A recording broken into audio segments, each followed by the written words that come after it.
Welcome back to What Arty Noobs with General Disturbance. This is the AMX 50B. It's a tier 10 French heavy tank. It's located on the southeast spawn of Fjords, and this one is under the command of Jamie2006. Well, this tank has a 120mm gun capable of doing 400 output, penetrating 257mm with standard ammo, but because Jamie's trying to market at the moment, he's loaded nothing but APCR, which has got penetration of 325mm. Now, it looks kind of meaty, and it is one of 3 projects that French built after the war period with oscillating turrets. The first one was the AMX 13-ton tank. The second one was the Panhard EVR. And this was the third one. Yep, it was a heavy tank with an oscillating turret. They started off down the line with the AMX 50-120, and then they finally got to the AMX 50B. Now, why oscillating turret, you might ask? Well, it allows for greater room within the tank, because the gun is fixed in position. It's the turret that's actually moving and adjusting, not the actual gun itself. The gun is mounted rigid within the turret, and in fact actually it means that you don't have to provide space for the gun to go up and down, because basically the gun is fixed. Ooh, 2 targets. Bosch pumps 1 round in, gets a high roll straight through the vision port. Oh, the Bosch fired 1 back, but didn't pen. And he's got some close targets now, the IS-7, but at this angle it's very difficult to pen. Now, it does have an autoloader with 4 shots in the clip, 4 120mm rounds, capable of doing 1600, but it does have a fairly long reload. You can see 29.16 seconds is the standard reload, and he's got 26.67. He's having to pull back because it's such a long time to reload. In many ways, it's a bit like the T-57 heavy tank in its capabilities, and it looks the same in similar ways. It's got all the autoloaders, and in reality, the real AMX 50B tank, and there was only one real one that was actually fully built. There was 5 prototypes, but one that's actually fully built and now at the Tank Museum at Saumur. And they actually had 2 autoloaders.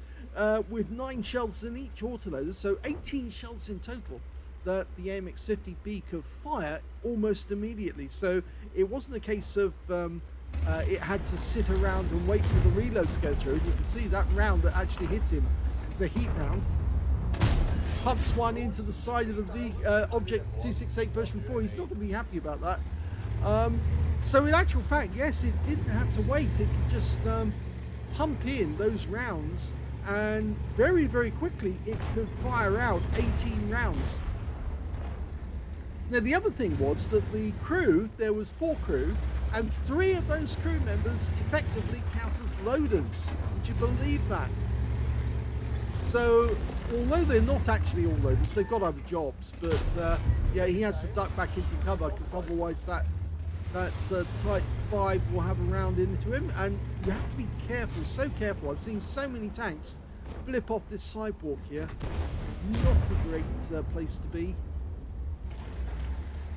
So yes, the loaders, it meant that it took long to reload the tank, mainly because of the amount of rounds that had to be pumped in, and they were big rounds, 120mm rounds, and he's got his first kill.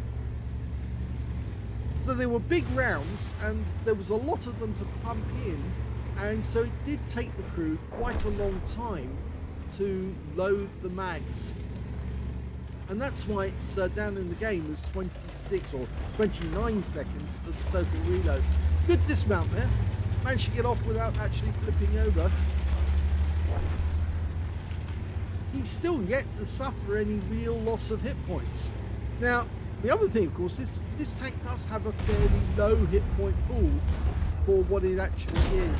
Nice round right into the rear of the IS-7. He goes down immediately to the Leopard, so I think the Leopard will be happy about that for the assist. Remember that Jamie's trying to maximize his damage at the moment because he's trying to mark it. He needs a lot of damage. That's why he's stuck around in this general area. He's come back here because he thinks there's some enemy tanks on that hill. A 121B. Possibly some more. Maybe a Progetto. Oh, no, look at this. This is cheeky. T100 LT. And he got a fire. Nice. And his voiceover's really starting to annoy me. I don't know who it is. I think it may be Dead's game, but yeah. It's funny. Anyway, he did set like that T100, so I think he got more than he bargained for there. STB1, oh, not good. The first real hit he took, and yes, he took it because the STB1's got more gun depression than just the standard. He can kneel that tank, and he was just kneeling over the edge to put another round in. Oh, now he spotted a 907. He did get spotted in return. He's almost loaded. Now he's sticking his rear out to take a look, but lost sight of the 907. Again, he's going in this danger area. I really don't like going up on this sidewalk because it's so easy to flip off and then be on your side, and then you're virtually irrecoverable if that happens. But I think Jamie's a careful enough player that he's not going to do it. The 907's pulling away. Or is he? No, he's actually moving across the field.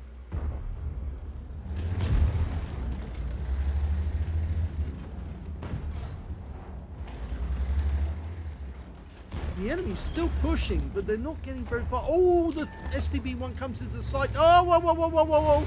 Well, what did I say? So easy to fall that off. But he actually did jump off that sidewalk without actually losing any... he didn't turn at any point to actually flip himself over. He actually just went straight off. But it would have been possible on other tanks, if you did that, you'd actually jam yourself in there and you wouldn't be able to get out of it. It's not an easy place to turn around. Okay, so there is an enemy tank in there, and a round did come in return, but it was actually from the Type 5. He was trying to get shots on the Viz 55 instead. He's now going to pull back again. The enemy is encroaching on this area. And now the 121B came down the hill, and he's actually very close to our FB215B, the Death Star. Now, what can we do about this? Can he sneak up on this guy, get behind the rocks? Remember, there's a Progetto potentially up that hill as well. If we poke out, he might put a round into our side. So I'm having a careful look. Doesn't appear, but we've got that STB1 behind us, remember, as well, potentially. Or is he gone already? No, he's actually gone. He's been killed. The 121B takes the hit, but he saw us. And there's a second round. Go for the third. Go for the cupola. He gets him. 353. So that last shot managed to take him out, but now he's got this long reload. So he needs to get behind something solid to wait for the reload to come through. Don't know who it was who took out the STB1. I didn't see when it actually happened. I thought that he was still up there, and if he had actually gone, Jamie had gone to the far end, with that STB1 being up there, he would have shot rounds into Jamie's rear. But luckily, he is gone. Now, what have we got over here? Is the Type 5 still there? Doesn't appear to be there. And there's the T100 LT getting some revenge. Unfortunately for him, it's going to be expensive because now he's going to go out the game. And that's it. Lovely. So he's got his third kill. Popped into his next reload. I'll say this replay actually just came in today. I thought, oh, I'll have that one.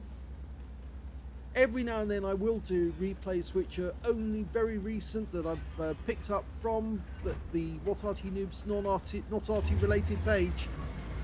People who ask, why have we got two pages? Well, the main reason is because we didn't want What Arty Noobs to become like What Noobs and just have nothing but tanks and all the time. So it actually helps to have two pages so we can focus on Arty or focus on tanks. It does make sense. Okay, well, the enemy are down by 2 now after losing their T100 LT and now the FB4005.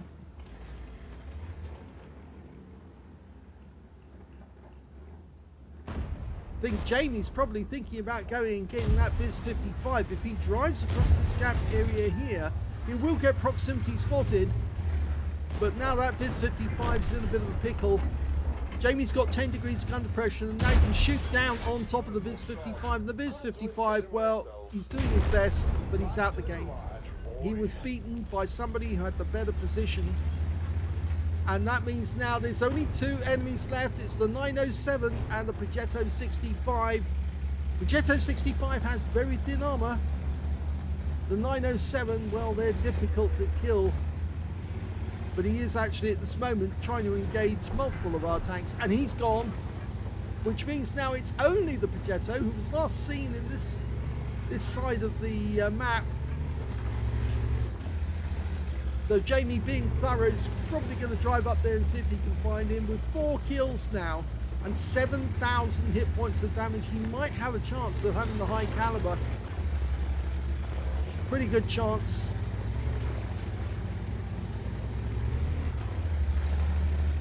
This tank is actually very, very heavy for its weight. 68 tons.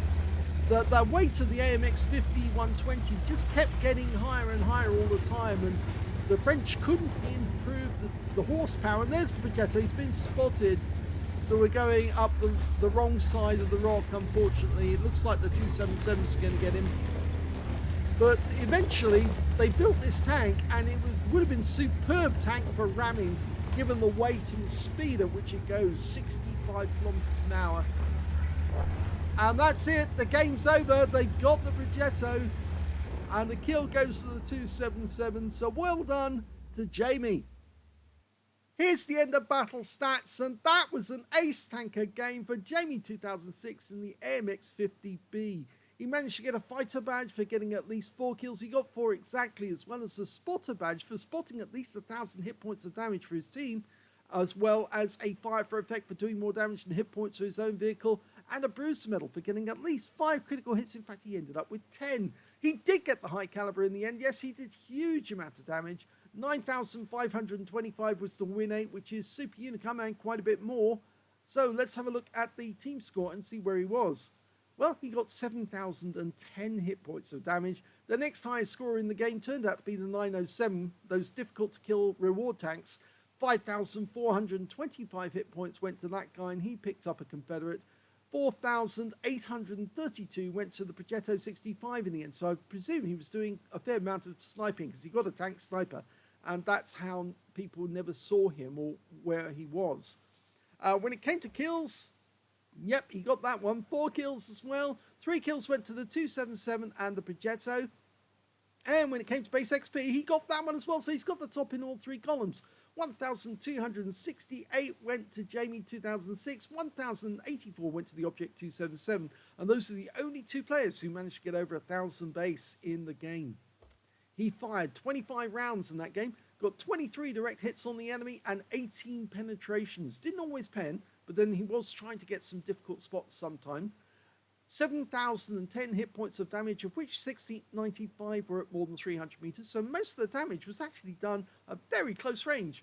8 hits received from the enemy though, 2 penetrations, 6 non-penetration. He was very lucky about that. Most of the shots that are actually fired at him that bounced off actually hit the angled oscillating turret. And that's why the shells didn't actually penetrate. The thing he's lucky about is that this tank doesn't have a whole lot of armor, and you'll see that in the armor profile. 2,100 hit points of damage were blocked by armor alone. He spotted 1 enemy vehicle, damaged 9 of the enemy, killed 4, and did 1,600 hit points of damage assistance, or spotting assist in this one. He had 92,943 credits from the game, 46,472 from personal reserves, a grand total of 139,415 credits altogether. But you saw that he was firing nothing but APCR throughout the game, nothing but premium ammo, and that did put a big toll on his credits, and he actually ended up with a loss of minus 29,797 credits. Yeah, that's a big loss, but then he is marking. So if you're marking, you need that premium ammo to make sure you get that damage, and this sort of game is going to give you the sort of damage to get your third mark. You got 7 bonds because it was a tier 10 game, 1,902 XP, no multipliers because he's already played a game today and won, so that's all the experience points he took away. So great game in the AMX 50 ton, or AMX 50B I should say. Let's have a quick look at the armor profile for this thing. Okay, well, it looks from the front that you'd say, oh, well, the front of the tank's actually quite good, and you'd be right to a certain extent, but wrong in other ways. You see, if you look at the front of that vehicle, you'd say, well, most of the armor is actually on the front. The effective armor, 230 millimeters.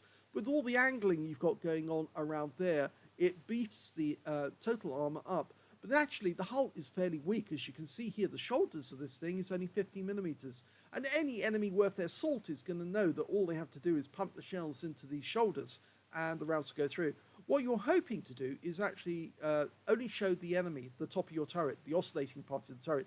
And that's what Jamie was doing, and that's why so many of his rounds did not go through, because he's got 100 millimeters of impact in armor, but every time he oscillates the turret, it actually changes the effective armor and increases it and decreases it. You can see here that looking straight at this thing, straight on, you think it's only 130 millimeters, but if we lower the gun, okay, like that, and then angle the, if I get it right, there you go, if I get this right, and then the gun's actually looking down on you, you can see that the actual armor is actually increased, and some places where if the round hits, it will just literally ricochet off because the angle is too acute.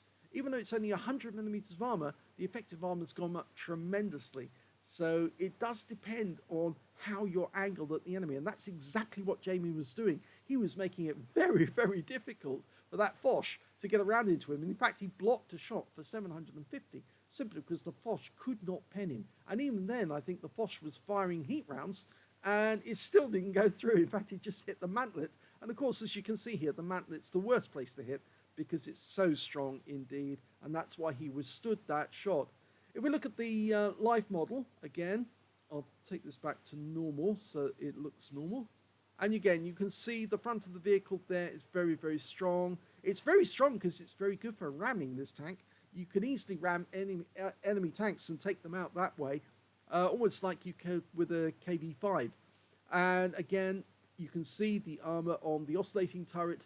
Not very thick, but thick enough to actually do the job. And with the oscillation, it can actually increase or improve your armor overall. Side of the tank is fairly thin. You can see as the sides up front is 50 millimeters. At the back of the tank, it's only 30 millimeters. So if you can hit the rear of an AMX 50 as you're looking at its side, do that. You'll definitely go through. But the best place, of course, to hit is the bustle. 15 millimeters thick there, but because it's what's behind it, that's why you hit it. You can see the engine here, 30 engine compartment, 13 millimeters of armor, again, very thin. So yes, this tank is vulnerable on its armor. You don't want to hit the front area of the tank, but or the oscillating part, but if you can actually hit the rear of it, then you're going to come off better. Let's have a quick look at the modules. Okay, driver up front in the center. He's got 2 ammo racks either side in the center of the tank underneath the turret. Not, I keep thinking turret cage, but oh, it will come back to me what I'm thinking about now. The base of the turret, yes, the area around the actual base of the turret basket. That's it, the turret basket. We've got the commander on the right-hand side with all the viewports. We've got the gunner on the left-hand side. He's got a single gunner sight. Then we've got the, at the back of the vehicle, we've got the radio operator way down low inside the hull. But and there's the ammo rack right at the back in the bustle with the engine at the back and the fuel tank directly behind it. Now, I did say 3 of the crew members are loaders, and technically it's the radio operator right down here, the tank commander, and the gunner. They're all loaders, and their job is actually to feed the shells from the ammo store right in the center of the tank, right up into the bustle, so they can then feed the autoloaders. And as I said, in reality, it actually had 9 shells loaded into the autoloader so it could fire 18 rounds in quick succession in action, but and then it would have to reload. But in reality, it also had 46 rounds, not 56 as in the game. You actually see 56 in the game, but it only had 46 in total. So they couldn't do a huge amount of damage. They've got basically enough for 2 reloads after the actual main reload. So load your shells in, 18 rounds ready to go, and then of course you'd have to retire from the battle to reload, because it would take you ages to move the shells from the deep store into the ammo rack to fill the tank up. Remember, again, these are 120mm shells, so they are very heavy. Driver, all alone up front, he's not going to be taking part in any of the loading, but he's just to keep those guys safe whilst they're carrying out their job to refill the autoloader. I hope you enjoyed that replay. It was a very good and informative game by Jamie, considering we don't often see AMX 50Bs in battle from what Arty Noobs, but it's nice to see how you actually handle a heavy tank like this with a long reload, and especially when you've got a rather constricted area, because they were kind of stuck in that small little area, that alcove, with the enemy trying to poke them from all sides. And very difficult for Jamie to do it, but he did get a large amount of damage, and he did it very well without losing a huge amount of hit points in the process. If you enjoyed that replay, please give this video a like, do subscribe to our channel, leave a little comment down below because it feeds the algorithm, and thank you for watching.